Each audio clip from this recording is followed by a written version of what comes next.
वल्क़लमि वमा यस्तून। नाज़रीन अस्सलामु अलैकुम वरहमतुल्लाहि वबरकातुहू। सीधी बात की ताज़ा तरीन खबरों में आप लोगों का इस्तकबाल है। आइए सबसे पहले आज की सुर्खियों पर नजर करते हैं। हल्का बेंगलुरु सेंट्रल में आजाद उम्मीदवार प्रकाश राज का जादू सर चढ़कर बोलने लगा, अक़लियत हो गई प्रकाश के साथ सर्वे रिपोर्ट। ऑल इंडिया मिल्ली काउंसिल के अज़ीमुशान इजलास से मौलाना सैफुल्लाह रहमानी समेत अकाबिरीन के खिताबात। मुल्क के 100 से ज्यादा फिल्म साजों ने की बीजेपी को वोट न देने की अपील। समझौता एक्सप्रेस ब्लास्ट, अदालत ने कहा सबूतों के फुकदान में गुनाहगारों को सजा नहीं मिल पाई। भोपाल की खुसूसी नई अदालत का फैसला चैलेंज, उम्र कैद की सजा के खिलाफ जमीयत उलमा महाराष्ट्र ने जबलपुर हाईकोर्ट में अपील दायर की। गोंडवी आतिशदगी मामले में 2 दर्जन झोपड़े खाकस्तार, जमीयत उलमा ने मुतासिरीन की इमदाद की। झूठ बोलने और धोखा देने वालों को गंगा जी सजा देती हैं, राजेंद्र सिंह का बयान। असुद्दीन ओवैसी ने कहा इस मर्तबा मोदी लहर नहीं, गैर बीजेपी गैर कांग्रेस पीएम बनेगा। समझौता ब्लास्ट, जज अपने ही फैसले पर रंजीदा, कहा एनआईए ने जांच में की लापरवाही। मध्य प्रदेश इंतखाबी ज़ाब्ते अखलाक की खिलाफवर्जी मामले में बीजेपी रुकन असेंबली गिरफ्तार। चुनावी चौपाल, पिछड़ों से फसलों को और पीएम मोदी से मुल्क को खतरा। आईआईटी टेस्ट में फेल हो गया था मुस्लिम नौजवान, अब गूगल से मिला 1.2 करोड़ का पैकेज। इत्तेहाद बचाने के लिए कांग्रेस आरजेडी ने तकसीम की सीटें, शरद यादव, मेसा भारती और तारिक अनवर को मिला टिकट। नफरत के सौदागर न्यूजीलैंड से सबक हासिल करें, अरशद मदनी का बयान। बल्किस बानो रेप सबूत खुरद बुरद करने वाले पुलिस वालों पर कार्रवाई करे गुजरात हुकूमत, सुप्रीम कोर्ट का बयान। मेरठ बदनाम जमाना बदमाश पुलिस हिरासत से फरार 6 पुलिस एहलकार और 3 दीगर गिरफ्तार। गुजरात बीजेपी सदर का बेटा 27 पर्चियों के साथ इम्तिहान में नकल करते हुए गिरफ्तार। इस्राएली हुकाम ने सी सेक्टर के 76% इलाके पर कब्जा कर लिया।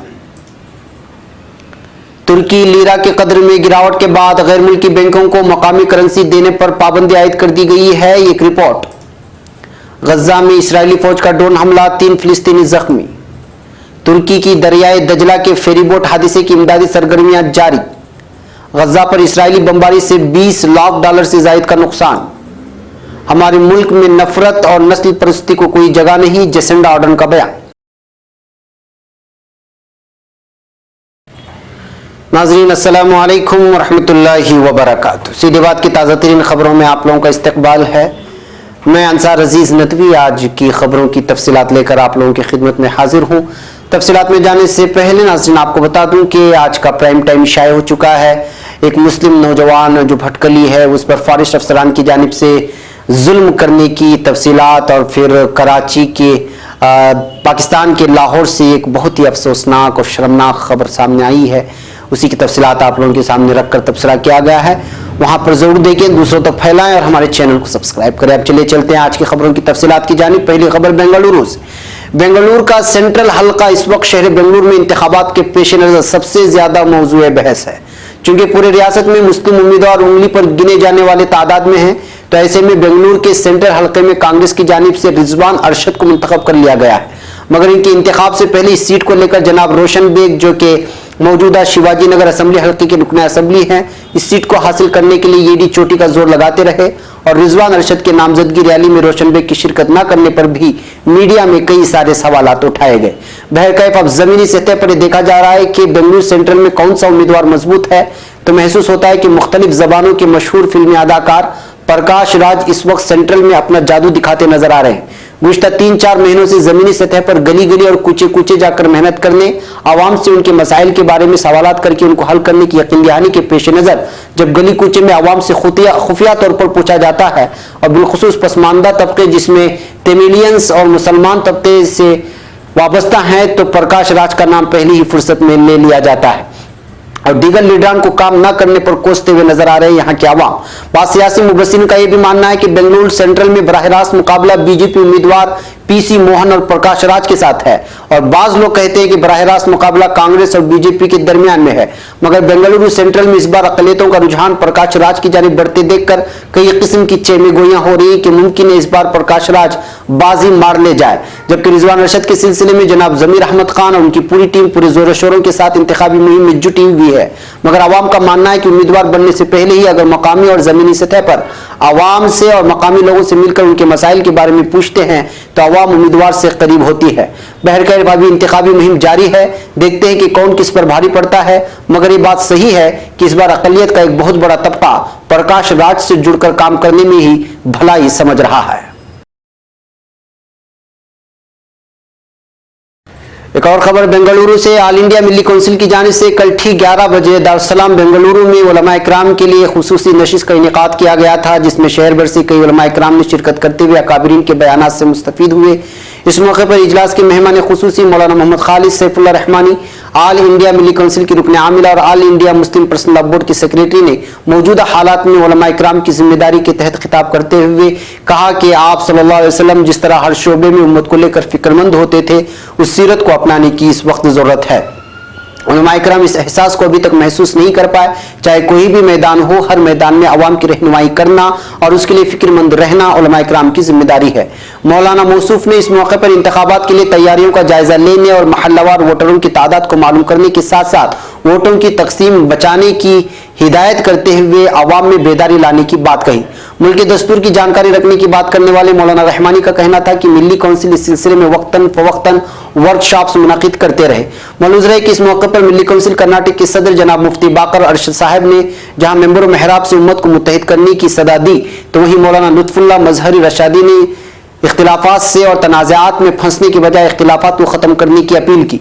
मौलाना सैयद मंजूर रजा आबिदी और मौलाना सूफी ताजुद्दीन बाबा बंदे नवाज ने उलमा इकराम के मर्तबे को बयान किया।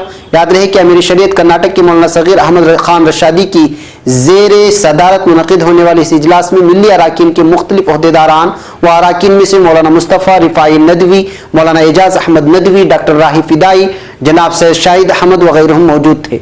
मौलाना जमीर अहमद रशादी ने शुक्रिया के कलिमात पेश किए तो सुलेमान खान साहब ने निजामत के फ़राइज़ अंजाम दिए। उलमा इकराम की एक बहुत बड़ी तादाद इस इजलास में मौजूद थी।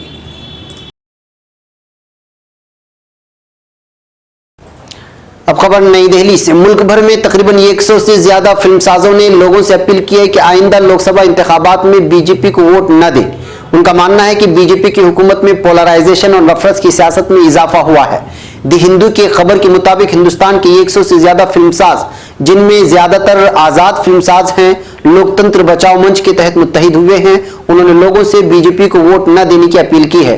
इनमें आनंद पटवर्धन, एस शशिधरन, सुदयोन, दीपा धनराज, गुरविंदर सिंह, पुष्पेंद्र सिंह, कबीर सिंह चौधरी, अंजलि मोंटेरो, परवीन मोरछले, देवाशीष मुखेजा, उत्सव के हिदायतकार मुदीर बेनापाप जैसे मशहूर फिल्मसाज भी शामिल हैं। उन्होंने अपना ये बयान जुमा को artistuniteindia.com वेबसाइट पर लाया है। उनका मानना है कि बीजेपी की क़ियादत वाली एनडीए के दौरे हुकूमत में पोलराइजेशन और नफरत की सियासत में इजाफा हुआ है। दलितों, मुसलमानों और किसानों के हाशिए पर धकेल दिया गया है। सकाफती और लिसानी और साइंसी इदारों को लगातार कमजोर किया जा रहा है। सेंसरशिप में इजाफा हुआ है। इसके अलावा और भी दीगर वजहें हैं।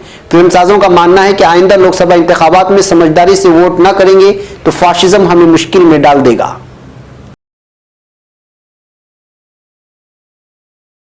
अब खबर नई दिल्ली से। समझौता एक्सप्रेस ब्लास्ट मामले में स्वामी असीमानंद और तीन दीगर मुलजिमीन को बरी करने वाली पंचकोला की स्पेशल कोर्ट ने कहा है कि काबिल एतमाद और काबिल कबूल सबूतों की कमी की वजह से इस घिनौने जुर्म के किसी गुनहगार को सजा नहीं मिल पाई। इस मामले में चारों मुलजिमीन स्वामी असीमानंद, लोकेश शर्मा, कमल चौहान और राजेंद्र चौधरी को अदालत ने गुज़िश्ता 20 मार्च को बरी कर दिया था।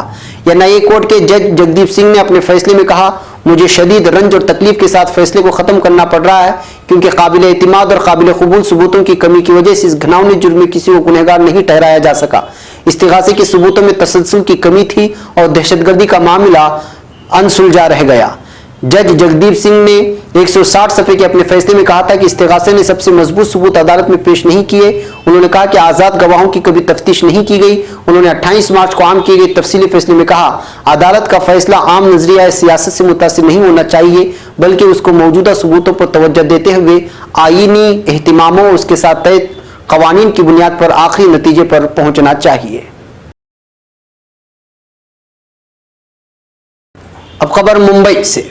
दहशतगर्दाना सरगर्मियों में मुलव्वस और सेमी से ताल्लुक के इल्जाम में बरसों से गिरफ्तार 5 मुस्लिम नौजवान जुबैर अहमद व दीगर, जिन्हें अभी हाल ही में गुज़श्ता माह भोपाल की खुसूसी नई अदालत ने उम्र कैद की सजा सुनाई थी। खुसूसी अदालत के इस फैसले के खिलाफ आज जमीयत उलमा महाराष्ट्र की लीगल टीम ने जबलपुर हाईकोर्ट में अपील दाखिल की है, जिसे अदालत ने समाअत के लिए मंजूर कर लिया है।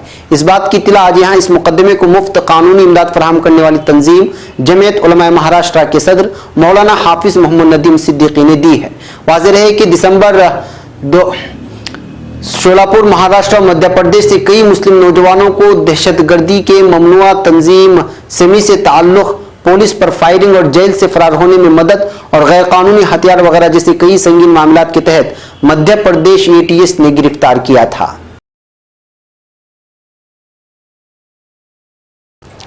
अब खबर मुंबई से। गुज़िश्ता दिनों मुंबई के मुज़ाफ़ात मुस्लिम अक्सरियती इलाके गोंडी में आतिशदगी का मामला पेश आया, जिसमें 2 दर्जन से ज़ायद झोपड़े खाकिस्तर हो गए थे।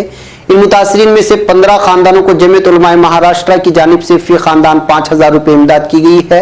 मकामी जमीयत उलमा हल्का गोंडी की सर्वे रिपोर्ट के मुताबिक आतिशदगी का मामला 10 मार्च 2019 को बाद नमाज असर पेश आया था।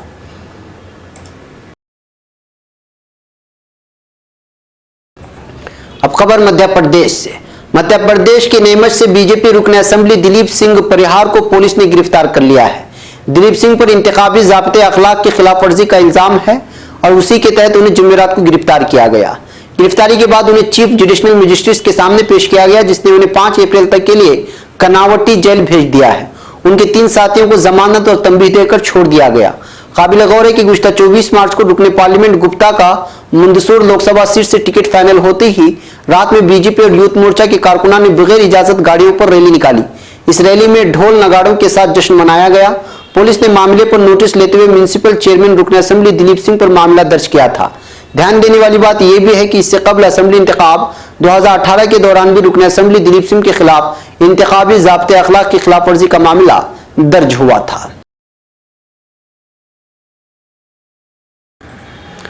अब खबर यूपी से।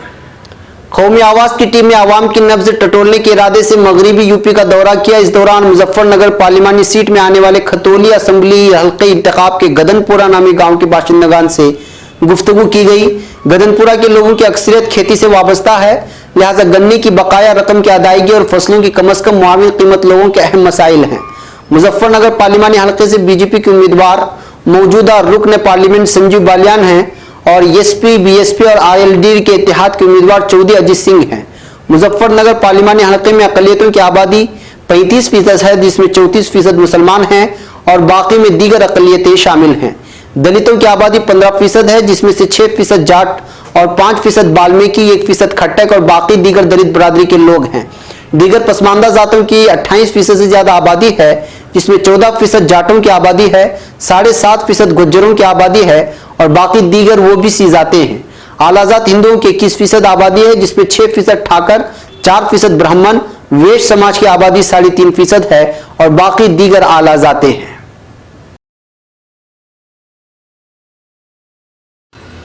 अब खबर मुंबई से। मुंबई के 21 साल एक नौजवान को गूगल ने 1.2 करोड़ का पैकेज ऑफर किया है। आईआईटी में दाखिले के लिए टेस्ट में फेल होने वाले अब्दुल्ला खान को गूगल से ऐसे पैकेज की बिल्कुल भी उम्मीद नहीं थी। खान को इस हफ्ते गूगल के लंदन ऑफिस में नौकरी का ऑफर मिला है। अब्दुल्ला खान को जो पैकेज मिला है उसमें 54.5 लाख रुपए उनकी सालाना बेस तनख्वाह है। उसके अलावा 15% बोनस और 4 सालों तक के लिए 58.9 लाख रुपए की कीमत का स्टॉक ऑप्शन शामिल है। खास सितंबर में गूगल ज्वाइन करेंगे। फिलहाल वो कंप्यूटर साइंस की पढ़ाई कर रहे हैं। खास बात यह है कि खान ने गूगल के लिए अप्लाई नहीं किया था। उनकी प्रोफाइल एक ऐसी साइट पर थी जो प्रोग्रामिंग से मुतालिक कंपटीशन मुनाकिद करती है। अब्दुल्ला की प्रोफाइल गूगल को पसंद आ गई और उनका ऑनलाइन इंटरव्यू लिया गया। अब्दुल्ला खान का कहना है कि उन्हें इतना बड़ा पैकेज मिलने की उम्मीद नहीं थी। उन्होंने कहा कि वो शौकिया तौर पर प्रोग्रामिंग की साइट के कंपटीशन में हिस्सा लेते थे। खान ने यह भी कहा कि उन्हें इस बारे में जानकारी नहीं थी कि कंपनियां इस तरह की वेबसाइट पर प्रोग्रामों की प्रोफाइल चेक करती हैं। खान ने कहा कि वो गूगल में शामिल होने का इंतजार कर रहे हैं, यहां वो काफी कुछ सीख सकेंगे। अब खबर पटना से। अजीम इत्तेहाद की प्रेस कॉन्फ्रेंस में तेजस्वी यादव ने सीटों और उम्मीदवारों का ऐलान कर दिया है।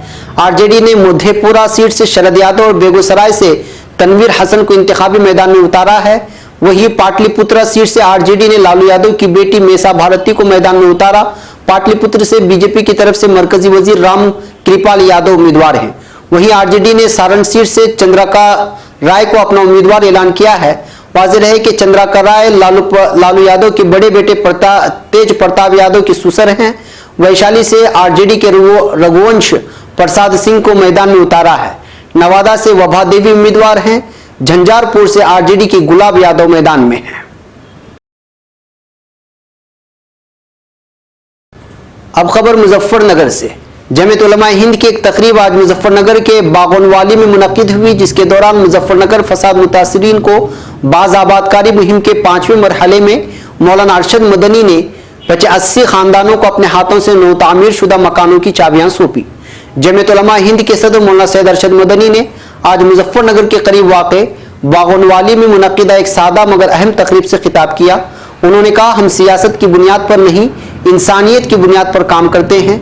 जमीयत उलमा हिंद एक गैर सियासी खालिस मजहबी जमात है, मगर ये सिर्फ मुसलमानों की ही नहीं बल्कि मुल्क में बसने वाले तमाम लोगों की खिदमत करना अपना फर्ज आइन तस्वुर करती है और इब्तिदा ही से उसका नजरिया और उसकी सोच यही रही है। जमीयत उलमा हिंद तमाम मुसीबत ज़दा लोगों की, खा उनका कोई भी मजहब और मसलक हो, अपनी बिसात भर मदद करती है और लोगों की मुसीबत और उनके दुख दर्द को दूर करने के लिए वो जो कुछ कर सकती है पूरी दिलजमी के साथ करती है।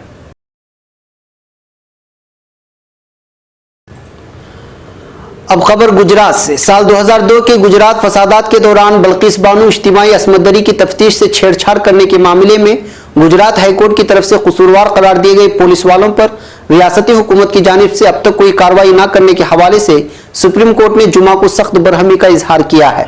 सुप्रीम कोर्ट ने गुजरात हुकूमत को हुक्म दिया है कि वो मुजरिम करार दिए गए 6 पुलिस वालों के खिलाफ तादीबी कार्रवाई करे और 2 हफ्तों के अंदर अदालत उज़्मा को रिपोर्ट पेश करे कि उसने कार्रवाई करने का फैसला क्या किया है।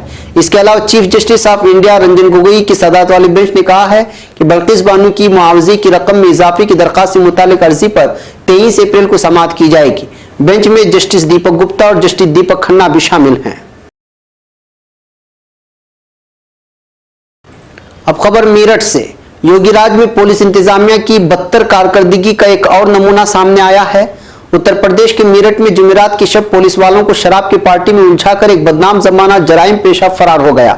इस बदमाश का नाम बदन सिंह है और वो पुलिस हिरासत में था। वाकया मंजर आम पर आने के बाद पुलिस महकमे में खलबली मच गई और फौरी कार्रवाई करते हुए 3 लोगों के साथ साथ 6 पुलिस एहलकारों को भी गिरफ्तार कर लिया गया है। मामले की जांच शुरू कर दी गई है। अब खबर भावनगर से। वजीर आजम नरेंद्र मोदी के आबाई रियासत गुजरात में बीजेपी के रियासती सदर जेतो वाघानी के बेटे मेत आघानी को कॉलेज के इम्तिहान में नकल करते हुए गिरफ्तार कर लिया गया। वाघानी के बेटे मेत ने अपने आबाई शहर भावनगर के Swami Vivekananda college of computer science में बैचलर ऑफ कंप्यूटर एप्लीकेशंस यानी BCA की दूसरे सेमेस्टर का तालिब इल्म है। वो कल शाम MJ कॉलेज ऑफ कॉमर्स में इम्तिहान देते वक्त मुबैना तौर पर नकल करते हुए पकड़ा गया। उन्हें कॉलेज के प्रिंसिपल का निजी बटालिया ने पकड़ लिया और इस बात की इत्तला भावनगर यूनिवर्सिटी के वाइस चांसलर को दी गई। बताया जाता है कि पहले इस मामले को दबाने की कोशिश की गई, लेकिन बटालिया की सख्ती की वजह से मामले को मुताल्लिका एग्जामिनेशन कमेटी को सौंप दिया गया। अब खबर फिलिस्तीन से। फिलिस्तीन में सरकारी सतह पर जारी की गई एक रिपोर्ट में कहा गया है कि काबिज सियोनी हुक्काम ने सन 1994 में ओस्लो मुआहिदे के तहत फिलिस्तीन के कायम करदा सेक्टर C के 76.3% रकबे पर कब्जा कर लिया है। मरकज इत्तलात फिलिस्तीन के मुताबिक फिलिस्तीनी इदारे शुमारियात की तरफ से जारी करदा एक रिपोर्ट में बताया गया है कि गरबी उर्दून के सेक्टर C के 76.3% रकबे पर सियोनी फौज ने गासिबाना जबरन कब्जा कर लिया है। रिपोर्ट के मुताबिक सियोनी हुक्काम ने सेक्टर C के 2642 2 नंबर रकबे पर कब्जा किया।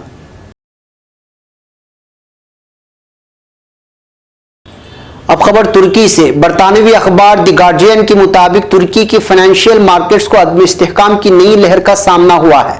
इस रुझान ने मुल्की मईशत को कसाद बाजारी से बचाने के लिए की जाने वाली कोशिशों को बेनकाब कर दिया है और आलमी मईशत की सुस्त रवी की रोशनी में उभरती हुई मार्केट्स की सूरत हाल के हवाले से सवालात जन्म ले रहे हैं। सदर रजब तैयब एर्दोगान की हुकूमत ने बुध के रोज तुर्की के बैंकों पर दबाव डाला है कि वह गैर मुल्की मालियाती इदारों को लीरा न दें इस इकदाम के नतीजे में लीरा खरीदने की लागत में रातों रात 1000% का इजाफा हो गया। लीरा की शक्ल में लेन देन के लिए कोशा गैर मुल्की बैंकों और सरमायाकारों का कहना है कि मकामी बैंकों ने लीरा के हुसूल के लिए उनकी दरखास्तों को मुस्तरद कर दिया। रिपोर्टों के मुताबिक लीरा की सयालियत पर रोक तुर्की की हुकूमत की हिदायत पर लगाई गई ताकि मकामी करेंसी की कदर में गिरावट को रोका जा सके। बरतानवी अखबार फाइनेंशियल टाइम्स ने लंदन में एक मालियाती तज्ज़ियाकार के हवाले से बताया है कि तुर्की के बैंकों का कहना है कि उन्हें अहकामात मिले हैं कि गैर मुल्की बैंकों को एक लीरा भी न दिया जाए। अब खबर गज्जा पट्टी से। इस्राएली फौज ने फिलिस्तीन के इलाके गज्जा की पट्टी पर बगैर पायलट ड्रोन से मिसाइल हमला किया, जिसके नतीजे में 3 फिलिस्तीनी जख्मी हो गए। मरकज इत्तलात फिलिस्तीन के मुताबिक इस्राएली फौज ने शिमाली गज्जा के इलाके जबालिया के मशरिक में फिलिस्तीनियों की एक ग्रुप पर मिसाइल दागा, जिसके नतीजे में 3 फिलिस्तीनी जख्मी हो गया। मरकज इत्तलात फिलिस्तीन के मुताबिक जख्मी होने वाले तीनों फिलिस्तीनियों को अस्पताल मुंतकिल कर दिया गया है, जहां उनमें से एक की हालत तशवीशनाक बयान की जाती है। एक और खबर तुर्की से। तुर्की ने इराक के शहर मोसल में इमदादी सरगर्मियों को जारी रखने के लिए हर मुमकिना इमदाद का सिलसिला जारी रखा हुआ है। तुर्क बहरिया की 20 रुकनी गौताखोर टीम मोसल में दरियाए दजला में पेश आने वाले फेरी बोट हादसे में मददगार होने के लिए इलाके पहुंच गई है। वजारत दिफा की जानिब से जारी करदा एलामिया के मुताबिक मोसल के करीब दरियाए दजला में 21 मार्च को पेश आने वाले फेरीबोट हादसे के बाद इमदादी सरगर्मियों में ताउन फराहम करने की गर्ज से तुर्क बहरिया की 20 रुकनी टीम आज एक तायरे के जरिए मोसल पहुंच गई है। मोसल के करीब फेरीबोट के हादसे में 85 अफराद जाँ बहक हो गए थे। अब खबर गज्जा पट्टी से। फिलिस्तीन के इलाके गज्जा की पट्टी में इस्राएली फौज के हालिया फिजाई हमलों के नतीजे में फिलिस्तीनियों को $2 मिलियन से जायद का नुकसान पहुंचा है। मरकज इत्तलात फिलिस्तीन के मुताबिक गज्जा की पट्टी पर सोमवार और मंगल के अय्याम में इस्राएली फौज की जानिब से की गई वहशियाना बमबारी के नतीजे में 30 मकानात मुकम्मल तौर पर तबाह हुए हैं, जबकि 500 रिहायशी और दीगर इमारतों को नुकसान पहुंचा है। गज्जा में फिलिस्तीनी वजारत हाउसिंग के सेक्रेटरी नाजी सरहान ने एक प्रेस कॉन्फ्रेंस से खिताब में कहा कि गज्जा पर इस्राएली बमबारी से इलाके में होने वाले माशी नुकसान का तखमीना $2 मिलियन से ज्यादा लगाया गया है। अब खबर न्यूजीलैंड से। न्यूजीलैंड के वजीर आजम जेसिंडा आर्डर्न ने कहा है कि तशद्दुद, नफरत अंगेजी और नस्ल परस्ती के लिए मुल्क में कोई जगह नहीं। खबर के मुताबिक न्यूजीलैंड में सानिहा क्राइस्टचर्च के शहदा की याद में तकरीब मुनाकिद की गई थी, जहां मुतासरीन से इजहार एकजहती के लिए शहरियों की बड़ी तादाद ने शिरकत की, जबकि मुतासरीन से इजहार एकजहती के लिए तकरीब में दीगर मज़ाहिब के लोग भी शरीक हुए। इस मौके पर सानिया क्राइस्टचर्च में शहीद 50 अफराद को खिराज अकीदत पेश किया गया। शहदा की याद में तकरीब से खिताब करते हुए जेसिंडा आर्डर्न ने कहा कि सानिया क्राइस्टचर्च ने हमें आजिज बना दिया और मुत्तहिद कर दिया है। 15 मार्च का वाक़या हमारे अल्फाज, आमाल और रहमदिली को ताकत बख्शने का पैगाम है।